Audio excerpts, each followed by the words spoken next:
اعوذ باللہ من الشیطان الرجیم، بسم اللہ الرحمن الرحیم۔ صفحہ نمبر 23، سبق نمبر 5، علی کا باغیچہ۔ یہ علی ہے، علی احمد کا بڑا بھائی ہے۔ یہ علی کا باغیچہ ہے، باغیچہ باغ کو کہتے ہیں۔ علی ایک اچھا اور محنتی لڑکا ہے، وہ ہر کام دل لگا کر کرتا ہے۔ جس طرح وہ پڑھائی لگن اور محنت سے کرتا ہے، اسی طرح اپنے باغیچے کی دیکھ بھال بھی بڑے شوق سے کرتا ہے۔ علی کے باغیچے میں طرح طرح کے پھولوں کے پودے ہیں، جیسے گیندا، چنبیلی، گلاب، موتیا وغیرہ۔ علی نے اپنے باغیچے کو بڑے خوبصورت طریقے سے سجایا ہوا ہے۔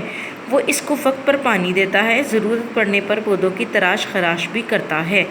علی کا باغیچہ پھولوں سے بھرا ہوا ہے۔ باغیچے کو دیکھ کر ہر کوئی اس کے پھولوں کی تعریف کرتا ہے۔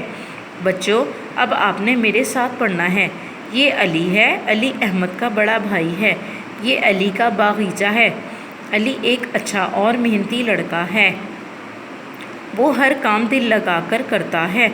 جس طرح وہ پڑھائی لگن اور محنت سے کرتا ہے، اس طرح اپنے باغیچے کی دیکھ بھال بھی بڑے شوق سے کرتا ہے۔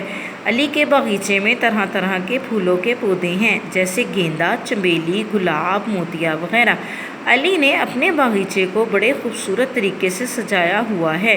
وہ اس کو وقت پر پانی دیتا ہے، ضرورت پڑنے پر پودوں کی تراش خراش بھی کرتا ہے۔ علی کا باغیچہ پھولوں سے بھرا ہوا ہے۔